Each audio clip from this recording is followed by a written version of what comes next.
معزز سامعین، السلام علیکم۔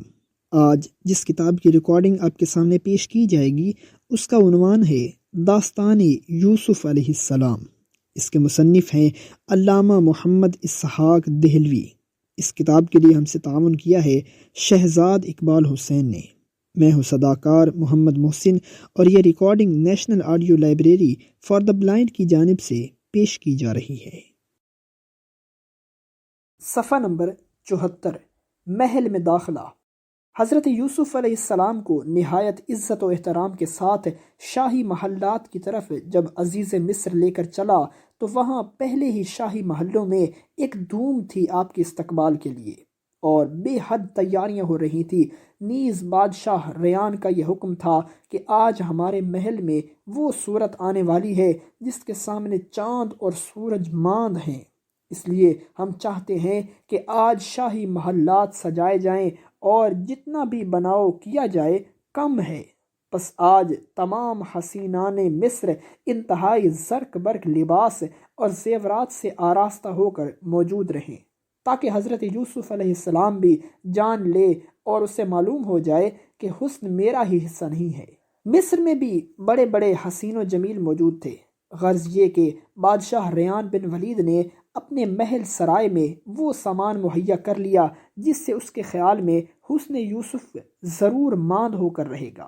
ادھر عزیز حضرت یوسف علیہ السلام کو اپنے ساتھ لے کر پہلے شاہی محل میں داخل ہوا، جہاں پیارے حضرت یوسف علیہ السلام کے قدم رکھتے ہی شاہی محل میں ایک بجلی چمکی اور آپ کا جمال دیکھتے ہی سارے کے سارے حسینان مصر اور ان کی کنیزیں بے ہوش اور خود رفتہ ہو کر گریں، اور محل میں ایک وجد کا سا عالم طاری ہو گیا، اور ہوش آنے کے بعد وہ سب کے سب نہایت منفعل اور نادم ہوئے اور کہا کہ فی الحقیقت یہ تصویر مصور حقیقی نے ان ہاتھوں سے بنائی ہے جس کا مقابلہ تمام جہان بھی نہیں کر سکتا۔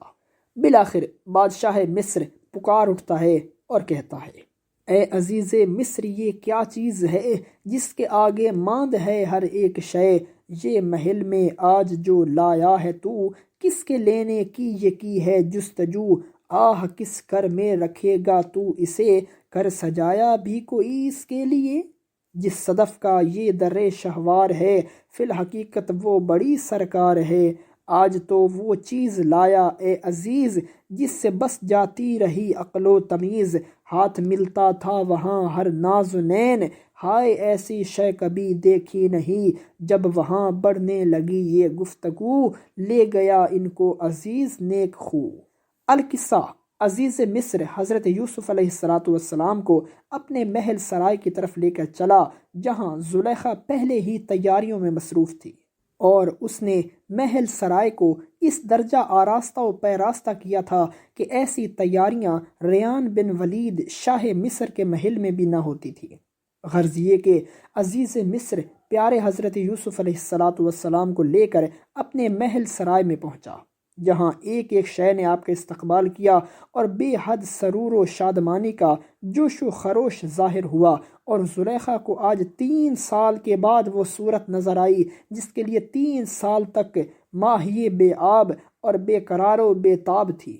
جس نے حضرت یوسف علیہ السلام کو دیکھا اور اپنے آپ کو بے ہوشی اور غشی سے سنبھالنے کی پوری کوشش کی، اور اظہار محبت کے پوشیدہ رکھنے اور شادی مرگ سے بچنے کے لیے اپنی جان پر کھیل کر دم بخود اور ساکت بیٹھی دیکھتی رہی، کہ اتنے میں عزیز مصر نے کہا، جس سے اللہ تعالیٰ نے نقل فرمایا ہے، وقال الذی اشتراہ من مصر لامرأتہ اکرمی مثواہ عسیٰ ان ینفعنا او نتخذہ ولدا، یعنی عزیز مصر کہ جس نے حضرت یوسف علیہ السلام کو مول لیا تھا، اس نے اپنی بیوی زلیخا سے کہا کہ اے زلیخا، دیکھو اسے نہایت عزت و احترام سے رکھنا، امید ہے کہ یہ ہم کو نفع دے گا اور ہم اس کو اپنی فرزندی میں لے لیں گے۔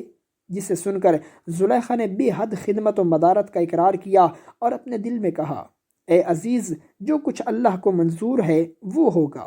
چنانچہ منظور ایزدوی تو یوں تھا کہ زلیخا حضرت یوسف علیہ السلام کی بیوی ہوں گی، اور حضرت یوسف علیہ السلام زلیخا کے خاوند ہوں گے، اور پھر ان دونوں نفوس سے انبیاء و صلحاء پیدا ہوں گے۔ قضاء و قدر کے نقشے عجیب ہوتے ہیں، بشر کے ہوش و حواس خرد کو کھوتے ہیں۔ عزیز مصر کا منشا کہ یہ بنے فرزند، زلیخا پارسا بی بی کا یہ بنے دل بند۔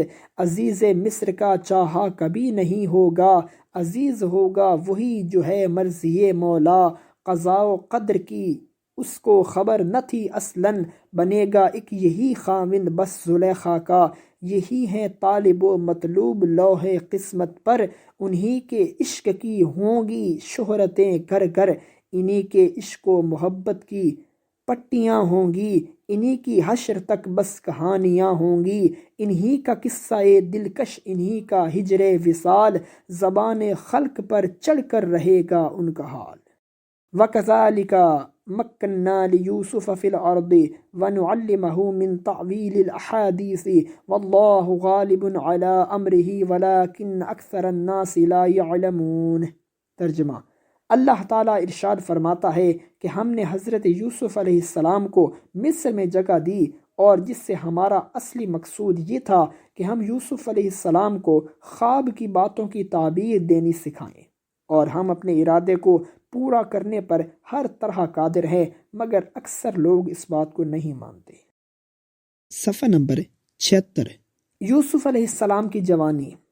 وَلَمَّا بَلَغَ أَشُدَّهُ آتَيْنَاهُ حُكْمًا وَعِلْمًا وَكَذَلِكَ نَجْزِي الْمُحْسِنِينَ، یعنی جب حضرت یوسف علیہ السلام سن بلوغت کو پہنچے تو ہم نے انہیں حکومت اور علم عطا فرمایا، کیونکہ ہم نیکوکار اور متقیوں کو انجام کار سے یوں ہی مالا مال کرتے ہیں۔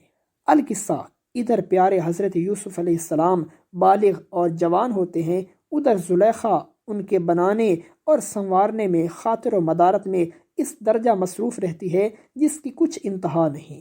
رات دن آٹھوں پہر 64 گھڑی یوسف علیہ السلام کی زینت اور طرح طرح کے بناؤ سے اسے سروکار ہے۔ سروکار نہیں بلکہ عشق ہے۔ ہزارہ روپیہ کی تیاری کا لباس پہناتی ہے، لاکھوں روپے کے جواہرات اور مرصع کاری کے زیورات پہناتی ہے، اور پھر سامنے بیٹھ کر دیوانہ وار انہیں دیکھتی ہے، اور پھر انواع و اقسام کی نعمتیں ان کے سامنے لا کر رکھتی ہے، اور نہایت محبت و وجاہت سے انہیں کھلاتی اور پلاتی ہے، اور پھر تھوڑی دیر میں وہ لباس فاخر اور زیور لٹا دیتی ہے، نیا لباس اور نئی مرصع کاری کے زیورات زیب تن کراتی ہے۔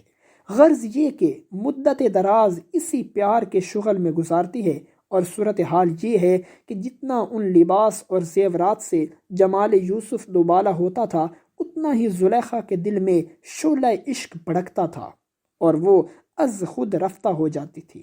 ادھر عزیز مصر بار بار تاکید کرتا تھا، اے زلیخا دیکھو، خبردار حضرت یوسف علیہ السلام کی خاطر و مدارت میں کسی قسم کا فرق نہ آنے پائے، کہ یہ فرزند نہایت متقی، پرہیزگار اور بڑا امانت دار ہے۔ مجھے سالار قافلہ سے اس کی دیانتداری اور نیکوکاری کے عجیب و غریب حالات معلوم ہوئے ہیں۔ یہاں زلیخا کو عزیز مصر کے تقاضا مدارت کی ضرورت نہ تھی، بلکہ وہ خود سالہ سال پہلے سے حضرت یوسف علیہ السلام پر دیوانی ہو چکی تھی۔ زلیخا رات دن پیارے حضرت یوسف علیہ السلام کے بناؤ سنگار میں اسی لیے اور بھی زیادہ مصروف ہے، اور اپنی زینت میں بھی کہ مجھے چاہنے لگے، مگر وہاں پیشانی اور دل پر نبوت و آل نبوت کی مہر لگی ہے۔ زلیخا سے اس نظر سے دیکھنے کا تصور بھی دل میں نہیں ملتا۔ ان کا اپنا شغل ہے تو یہ ہے کہ زلیخا کے سجے سجائے محلوں میں کبھی اس قالین پر نماز کی نیت باندھ کر کھڑے ہو گئے، اور کبھی اس فرش دیباج پر پڑھنے لگے۔ دل دینا تو کجا، آنکھ اٹھا کر بھی زلیخا کو نہیں دیکھتے۔ زلیخا پیارے یوسف علیہ السلام کا دل نہیں لے سکتی، کیونکہ دلوں کا مالک جسے قادر و قیوم کہتے ہیں، وہ حضرت یوسف علیہ السلام کے دل کو اپنی مٹھی میں لیے ہوئے ہے۔ زلیخا غریب کی ہستی کیا ہے کہ اس طاقتور مٹھی سے حضرت یوسف علیہ السلام کا دل چھین سکے یا اپنی طرف مائل کر سکے۔ توبہ توبہ! کہیں دل ہے دنیا پہ چھایا ہوا، کہیں دل ہے مولا پہ آیا ہوا، کہیں ظاہری صورتوں پر مٹے، کہیں دل مصور پہ آئے ہوئے، کہیں حسن فانی پہ مفتوں ہوئے، کہیں حسن باقی کے مجنوں ہوئے، کہیں پیارے یوسف کی دل میں بسی، کہیں ذات واحد سے بس لو لگی، کہیں نفس مائل ہوا حسن کا، کہیں دل مصور پہ شیدا ہوا۔ صفحہ نمبر 78۔ والد کا غم۔ دو رنگی زمانے کی مشہور ہے، کہیں سایہ ہے اور کہیں نور ہے۔ حضرت یوسف علیہ السلام زلیخا کے محلات میں بظاہر عیش و عشرت کر رہے ہیں، لیکن ان کا دل فراق پدری میں بے چین ہے، اور آپ ہر وقت یہ چاہتے ہیں کہ کسی طرح صحرا میں پہنچوں اور وہاں جا کر بعالم تنہائی اپنے والد بزرگوار کی یاد سے دل کو گونا تسلی دوں، اور اگر کوئی کنعانی مسافر کہیں راہ میں مل جائے تو اس سے حضرت یعقوب علیہ السلام کا حال دریافت کروں، اور اس مسافر کے ہاتھ اپنے والد گرامی کو کوئی پیغام بھیجوں۔ زلیخا رات دن ان کی بے حد مدارت کرتی ہے، مگر کوئی چیز انہیں اچھی نہیں معلوم ہوتی۔ آخر ایک روز حضرت یوسف علیہ السلام سے زلیخا نے خود ہی پوچھا، کیا آپ کا دل جنگل کی سیر کے لیے مائل ہو رہا ہے؟ آپ نے فرمایا کہ بہت روز سے میری تمنا ہے کہ میں جنگل کی سیر کروں۔ اتنا سنتے ہی زلیخا نے آپ کی سیر و شکار کے لیے بے حد تیاریاں کی، اور بہت کچھ پیدل اور سوار افواج ان کے ساتھ کی، جنہیں یہ حکم دیا کہ خبردار حضرت یوسف علیہ السلام کی اطاعت اور فرما برداری میں ذرا فرق نہ آنے پائے، اور تمام کام ان کے اشاروں پر کیا جائے، کسی وقت بھی ان کی نافرمانی نہ کی جائے۔ یہ کہہ کر زلیخا نے حضرت یوسف علیہ السلام کو نہایت تزک و احتشام سے جنگل کی سیر کے لیے روانہ کیا۔ زلیخا نے ایک طرف حضرت یوسف علیہ السلام کو روانہ کیا اور فوراً خود بھی ان کے انتظار میں مجسم بن کر بیٹھ گئی۔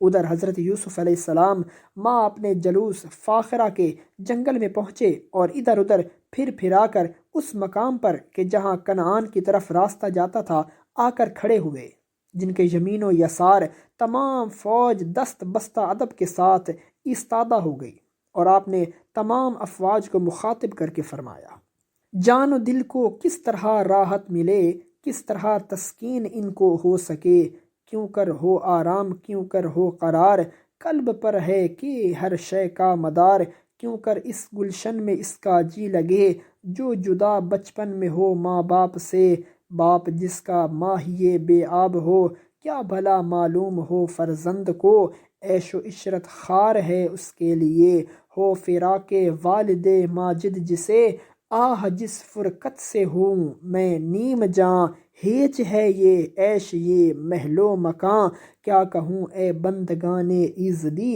دل ہے پرنم جان ہے ہیکل میری، بھائی باپ سے ہوا ہوں میں جدا، شہر کنعاں مجھ سے چھوٹا ہے فتیٰ، رات دن آٹھوں پہر شام و سحر، دل میرا روتا ہے اور آنکھیں ہیں تر۔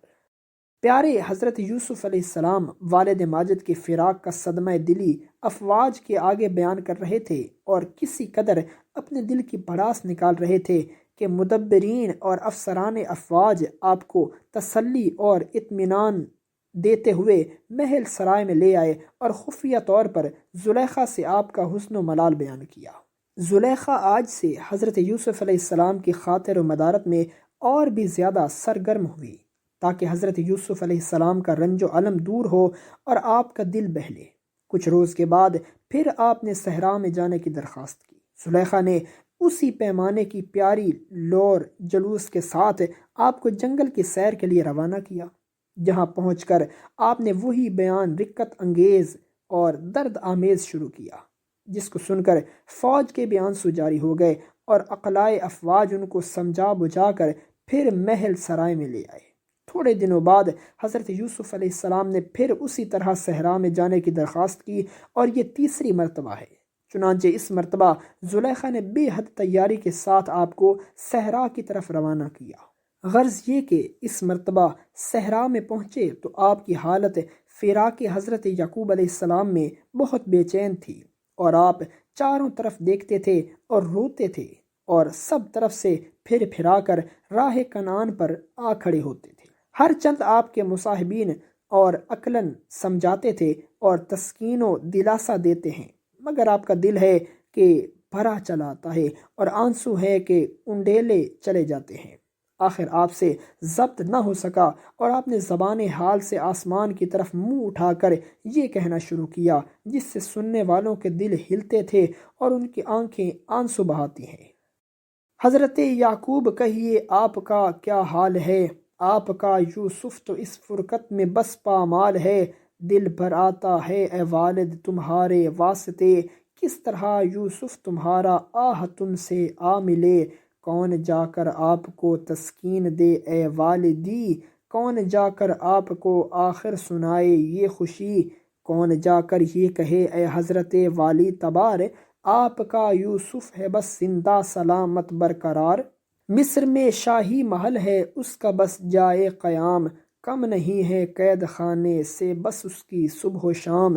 مصر کے محل و مکاں اس کو ذرا باتیں نہیں، یہاں کی ہر لذت سے نفرت ہو رہی ہے بالیقین۔ آپ کی تصویر ہر لحظہ میری آنکھوں میں ہے، دل میرا آٹھوں پہر ہلتی ہے گویا کوئی شے۔ کون تم سے میری فرقت کی کہانی جا کہے، کون ہے جو میرا احوال دلی دل سے سنے۔ مصر میں مجھ کو کمی ہرگز کسی شے کی نہیں، حیف آنسو پوچھنے کو دست یعقوبی نہیں۔ آہ سب کچھ ہے مگر یعقوب کا سایہ نہیں، اور چھوٹا بھائی بنیامین یہاں جایا نہیں۔ کس طرح جی لگ سکے اور کیوں کر گزریں رات دن، چین یوسف کو بلا ہو کس طرح ماں باپ بن۔ بھیج دے یا رب کوئی غیبی فرشتہ بھیج دے، تاکہ وہ کنعان کی کچھ تو خبر مجھ سے کہے۔ کیا گزرتی ہے وہاں کیا حال ہے یعقوب کا، بھائیوں نے کیا انہیں تکلیف دی ہے اے خدا۔ بھیج دے یا رب کوئی پیغام بر جلدی ادھر، تاکہ اس سے کچھ تو ہو کنعان کی مجھ کو خبر۔ صفحہ نمبر 80۔ کنعانی شتر سوار۔ حضرت یوسف علیہ السلام فراق یعقوب علیہ السلام میں بے چین ہر طرف آنکھیں دوڑا رہے تھے کہ ایک شتر سوار دور سے آپ کو آتا ہوا نظر آیا جو کنعانی راستے سے اپنا اونٹ دوڑاتے چلا آتا تھا، جسے دیکھ کر حضرت یوسف علیہ السلام انتظار مجسم بن کر کھڑے ہو گئے۔ آخر تھوڑی دیر میں وہ مسافر شتر سوار آپ کے قریب سے ہوتا ہوا گزرنے لگا۔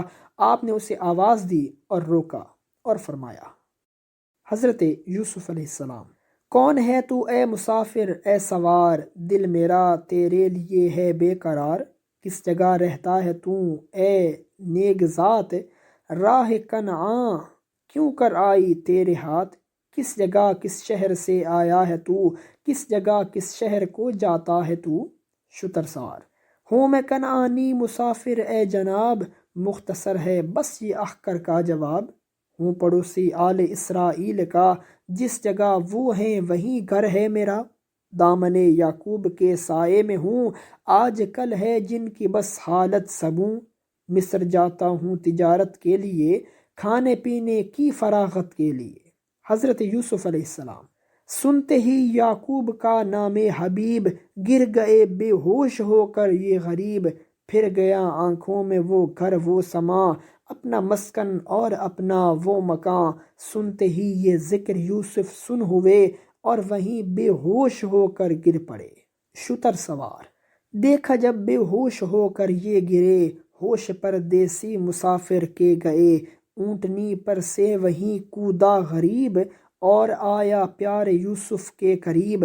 خاک جھاڑی سر کو زانوں پر لیا، ہوش میں مشکل سے حضرت کو لیا۔ جب بڑی دیر میں حضرت یوسف علیہ السلام ہوش میں آئے تو آنکھیں کھول کر شتر سوار مسافر کو دیکھا کہ وہ آپ کو ہوش میں لانے کی کوشش کر رہا ہے۔ آپ دیدہ ہوئے اور فرمایا، اے مسافر سوار، کیا واقعی تو حضرت یعقوب علیہ السلام کا پڑوسی ہے اور اچھی طرح جانتا ہے؟ شتر سوار نے کہا کہ حضرت میں انہیں خوب جانتا ہوں اور ذرا ذرا ان کے حال سے واقف ہوں۔ آپ نے فرمایا، جلدی بتا کہ انہیں کس حال میں چھوڑا۔ شتر سوار نے کہا کہ وہ اپنے فرزند حضرت یوسف علیہ السلام کے فراق میں روتے روتے نابینا ہو گئے ہیں، اور کمر ان کی جھک گئی ہے، اور ایک اندھیری کوٹڑی میں پڑے ہوئے ہیں، ہر وقت آہ و بکا کرتے رہتے ہیں۔ یہ سن کر حضرت یوسف علیہ السلام کی تو ہچکیاں بندھ گئیں اور زار و قطار رونا شروع کر دیا۔ آپ روتے تھے اور بار بار یہ فرماتے تھے، یعنی اے کاش راحیل میری ماں مجھے نہ جنتی، اور پھر آسمان کی طرف منہ کر کے فرمانے لگے، آہ والد آپ کا کیا حال ہے، سن کے یوسف بس جسے پامال ہے، اے پدر میں کیوں کر تم سے آ ملوں، کیوں کر آنکھیں آپ کی ٹھنڈی کروں، قبلہ من کیوں کر دیکھوں آپ کو، جیتے جی ترستا ہوں ماں باپ کو۔ پھر حضرت یوسف علیہ السلام نے اپنا دل تھام کر اور اپنے آنسو پوچھ کر شتر سوار سے کہا، اے تاجر شتر سوار، جب تو اپنی تجارت سے فارغ ہو کر شہر کنعان میں پہنچے تو میرا ایک کام ضرور کیجیو، وہ یہ کہ بنی اسرائیل کے محلے میں ایسے وقت جائیو کہ ایک پہر سے زیادہ رات آ گئی ہو اور مخلوق کا شور و غوغا کم ہو گیا ہو، اور حضرت یعقوب علیہ السلام عبادت الہی سے فارغ ہو گئے ہوں۔ یہ کہہ کر پیارے حضرت یوسف علیہ السلام نے اپنے چہرے سے نقاب ہٹائی اور فرمایا، اے شتر سوار میری شکل و صورت اچھی طرح دیکھ۔ حضرت یعقوب علیہ السلام سے جا کر ہو بہو بیان کرنے میں ذرا شبہ باقی نہ رہے اور ان سے میرے تمام حالات بیان کر دے۔ اے مسافر بے وطن فرزند کے، مجھ غریب بے وطن کو دیکھ لے تصویر مجھ مظلوم کی، بھائیوں نے جس پہ ڈالی ہے کڑی، دیکھ لے ایک خستہ دل فرزند کو، ثبت کر لے دل پہ تو دل بند کو، جا کے کہنا ہے تجھے یعقوب سے، حال ایک محبوب کا محبوب سے، حال جو کچھ تو نے دیکھا ہے میرا، جا کے کہہ دے نا وہاں بہر خدا۔ صفحہ نمبر 82، پیغام رسانی۔ مسافر شتر سوار حضرت یوسف علیہ السلام سے رخصت ہو کر مصر میں داخل ہوا اور وہاں اپنے امور تجارت سے فارغ ہو کر شہر کنعان کی جانب روانہ ہو گیا، اور پھر کنعان پہنچ کر اسی پیام رسانی کے ارادہ سے بنی اسرائیل کے محلے میں شام ہی سے پہنچ گیا، اور ایک پہر سے زیادہ وقت آ جانے کا وہیں ٹہلتے اور پھرتے ہوئے انتظار کرنے لگا۔ جب زیادہ رات آ گئی اور مخلوق کا شور و غوغا کم ہو گیا تو یہ تاجر حضرت یعقوب علیہ السلام کے مکان پر پہنچا اور آہستہ سے آپ کو آواز دی۔ معاً غم کی کوٹڑی سے ایک آواز آئی، کون آیا در پہ اس مغموم کے، کس نے دی آواز آ کر یہ مجھے؟ تاجر ایلچی، سرزمین مصر سے آیا ہوں میں، مجدہ ایک فرزند کا لایا ہوں میں، آپ جس کے واسطے ہیں بے قرار، اس کی کچھ باتیں ہیں اے عالی وقار، اور وہ باتیں ہیں ایسی اے جناب، آپ بھی مسرور ہوں گے بے حساب، آئیے یا اذن مجھ کو دیجیے، اور خوشخبری یہ مجھ سے لیجیے۔ تاجر کی اس صدا پر حضرت یعقوب علیہ السلام از خود رفتہ کھڑے ہو گئے اور لکڑی پکڑ کر لبیک لبیک پکارتے ہوئے حجرے کے دروازے پر آئے، اور آتے ہی اس تاجر کا سر چوم لیا اور فرمایا کہ اے مبارک قدم، اب سنا کیا مجدہ جاں فضا سناتا ہے۔ شتر سوار تاجر نے مصری میدان کا وہ تمام نقشہ کھینچ کر بتایا اور ایک نقاب پوش کی ساری کیفیت آپ کو سنائی اور کہا، حضور مصر کے میدان میں مجھے ایک چاند نظر آیا جس نے اپنے چہرے سے نقاب اٹھا کر مجھے اپنا جمال دکھایا اور کہا کہ اس صورت کو اچھی طرح ذہن نشین کر لو اور کنعان میں پہنچ کر حضرت یعقوب علیہ السلام سے میری کیفیت بیان کر دینا، اور بار بار غش آئے، یعنی بار بار وہ بات کرتے ہوئے بے ہوش ہو گئے۔ غرض یہ کہ تاجر ایلچی کا بیان یہاں تک ہی حضرت یعقوب علیہ السلام نے سنا تھا کہ آپ بے ہوش ہو کر زمین پر گرے اور پیارے حضرت یوسف علیہ السلام کی داستان محبت و فراق نہ سن سکے۔ تاجر نے جناب کا سر اپنے زانوں پر رکھا اور ہوش میں لانے کی کوشش کی۔ اتنے میں فرزندان یعقوب علیہ السلام بھی وہاں آ پہنچے اور تاجر کو بغور دیکھنا شروع کیا۔ ادھر حضرت یعقوب علیہ السلام ہوش میں آ کر بیٹھے، ادھر شتر سوار ایلچی نے اجازت طلب کی۔ اگرچہ آپ کا دل اس تاجر سے علیحدگی گوارا نہ کرتا تھا، مگر بیٹوں کے ڈر سے کہ مبادا یہ اس کے بھی دشمن ہو جائیں گے، حسب ذیل دعا دے کر رخصت کیا۔ البسک اللہ لباس العافیہ، یعنی اے تاجر ایلچی، اللہ تعالیٰ تجھے دنیا میں لباس عافیت پہنائے اور جنت میں میرا پڑوسی اور میرا رفیق بنائے۔ صفحہ نمبر 83، تازہ غم۔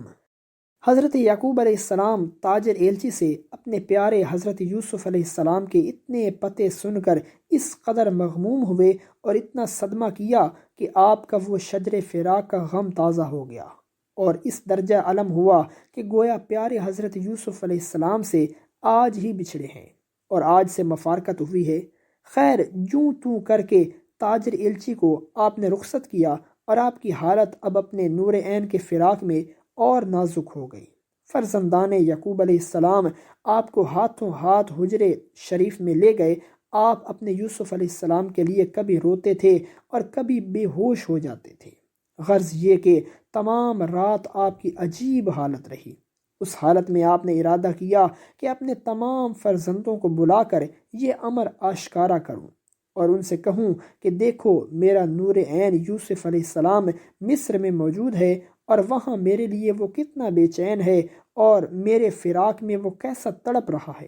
حضرت یعقوب علیہ السلام نے یہ ارادہ ہی کیا تھا کہ حضرت جبرائیل علیہ السلام نازل ہوئے اور فرمایا کہ رب العزت آپ کے اس ارادے کی مخالفت فرماتا ہے اور ارشاد فرماتا ہے کہ اے یعقوب علیہ السلام، خبردار جو اس راز کو ظاہر کیا، اور خبردار جو فراق یوسف علیہ السلام کا شکوہ زبان پر آیا۔ یہ سن کر حضرت یعقوب علیہ السلام نے فصبر جمیل کہہ کر حضرت جبرائیل علیہ السلام سے یہ وعدہ کیا کہ اب میں فراق یوسف علیہ السلام کا شکوہ زبان پر نہ لاؤں گا، اور مہر سکوت اپنی زبان پر لگاؤں گا، اور مرضی مولا کی ہرگز مخالفت نہ کروں گا۔ آپ سے وعدہ لے کر حضرت جبرائیل علیہ السلام رخصت ہو گئے۔ اب آپ نے خاموشی و سکوت کے ساتھ گزارنی شروع کی۔ کبھی آنسوں سے روتے ہیں کہ وہ تسکین جان، وہ حضرت یوسف علیہ السلام بے زبان اپنی گود میں بیٹھا ہے اور بھائیوں کے مظالم کا شکوہ کر رہا ہے، اور فراق والد ہی میں زار و قطار رو رہا ہے۔ آپ بھی اپنے حضرت یوسف علیہ السلام کو کلیجے سے چمٹائے ہوئے زار و قطار روتے ہیں اور اسے بے حد پیار کرتے ہیں، اور دل میں خوشی کا یہ دریا امڑ رہا ہے۔ اب فراق کا زمانہ رخصت ہوا اور وصال کا زمانہ قریب آ پہنچا کہ اتنے میں حضرت یعقوب علیہ السلام کی آنکھ کھل گئی اور وہ بے قرار اور بے چین ہو کر اٹھ بیٹھے۔ اب جو آنکھ کھول کر دیکھتے ہیں تو وہاں حضرت یوسف علیہ السلام کہاں، وہ تو ایک خواب تھا۔ حیف واں ننھی سی جاں یوسف کہاں، حیف واں کا ہے کو ہے او جان جاں، چیخ اٹھے یعقوب یوسف کے لیے، ضبط سینے میں نہ وہ ہی کر سکے، اس قدر روئے کلیجہ تھام کر، دل فرشتوں کے ہوئے زیر و زبر، ہائے یوسف کہہ اٹھے، اپنے وعدے پر نہ یہ ثابت رہے، آئے جبرائیل امی دوڑے ہوئے اور کہا یعقوب اب بس کیجئے، رو رہے ہیں سب ملائک زار زار، آپ کے رونے سے ہیں وہ بے قرار، ہاں مگر یہ حکم ربی ہے ضرور، اور یہ فرماتا ہے وہ رب غفور، ہم سے وعدہ کیا کیا تھا آپ نے، قول ہم کو کیا دیا تھا آپ نے، دیکھ کر یوسف کو کیوں بھولیں ہمیں، کیوں نہیں وعدے کا پاس آیا تمہیں۔ یہ سن کر حضرت یعقوب علیہ السلام دریائے ندامت میں نہا گئے اور اسی وقت زمین پر سے خاک کی مٹھی لے کر اپنے منہ میں بھر لی۔ کہا کہ مجھے آپ کا قول و قرار بالکل یاد نہ رہا، اب میں تجھ سے معافی چاہتا ہوں اور اپنے فعل پر نادم ہوں۔ حضرت یعقوب علیہ السلام کی ندامت اور فعل پر، جو کہ آپ نے مٹی کی مٹھی لے کر اپنے منہ میں بھری تھی، عرش عظیم لرز گیا اور حضور رب العزت کا دریائے رحمت جوش میں آ گیا۔ نیز اسی وقت عرش معلیٰ سے براہ راست حضرت یعقوب علیہ السلام کے لیے ندا آئی، پھینک اے یعقوب منہ سے خاک تو، صاف کر منہ اپنا بس اے سرخرو، میں نے بخشا کر دیا تجھ کو معاف، دور کر یہ خاک کر منہ اپنا صاف، مجھ کو اپنی ذات عالی کی قسم اور مجھے اپنی خدائی کی قسم، تیرا یوسف مر گیا ہوتا اگر، اس کو زندہ آج کرتا سر بسر، ٹھنڈی کرتا اس سے میں آنکھیں تیری، اور ملا کر تجھ سے رہتا میں ابھی، وقت وہ لیکن ابھی آیا نہیں، صبر لازم ہے ابھی اے دل حزیں، اب سے رونے کی اجازت ہے تجھے، آنسوؤں کا گر ترے دریا بنے، ہاں مگر یاد رکھنا چاہیے میرا شکوہ ہو نہ ہرگز خیر سے۔ معزز سامعین، جو ریکارڈنگ آپ نے ابھی سماعت فرمائی اسے national audio library for the blind کی جانب سے پیش کیا گیا ہے۔ ہمارے یوٹیوب چینل کو لائک، سبسکرائب اور شیئر ضرور کیجیے۔ اپنی قیمتی تجاویز اور آراء کے اظہار کے لیے ہمارے کمنٹ سیکشن کا استعمال کیجیے۔ اگر آپ بھی رضاکارانہ طور پر ہمارے اس مشن کا حصہ بننا چاہیں تو ڈسکرپشن میں دیے گئے لنک کے ذریعے ہمارے واٹس ایپ گروپ کو جوائن کیجیے۔ شکریہ۔